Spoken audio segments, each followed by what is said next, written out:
Gulf Travel Show presents Travel Consul research on impact of COVID-19 on global travel distribution pattern. Global travel distribution.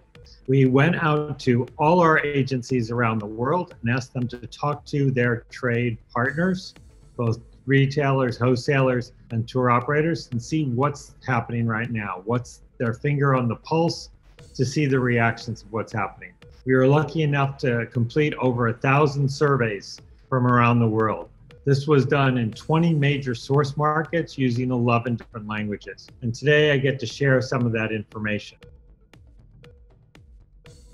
There's an increase in interest in changing their business model from small to big. And we know that's going to continue because it has to be. And also it's the opportunity to be creative in the way people run their business. The other thing we saw from our June survey is an increase in designing new products. As you can imagine, from 60 to 80% for postponing. A lot of that is due to restrictions.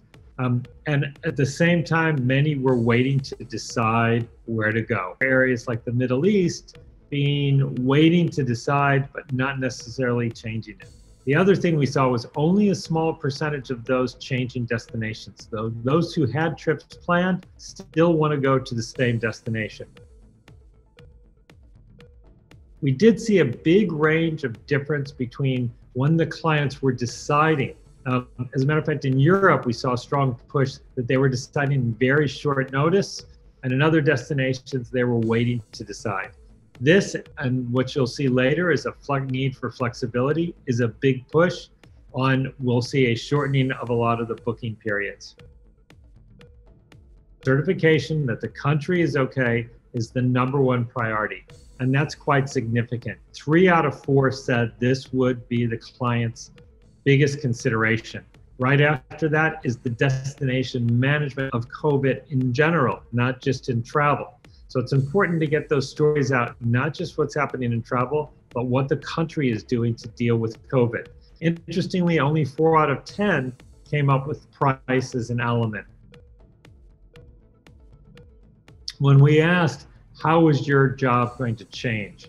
In June, we were looked about health and being advisors and safety, because that was the consumer's #1 need. Now that's almost a given. If it's not safe and I don't feel I'll be healthy there, then I'm not going. So now the next question is, can you give me flexibility? Can I change? Can I adjust what I'm doing? So not only does the company have to change the way they're working, they're going to have to be able to change the way the consumer has interest in that change and that flexibility that they've never had before.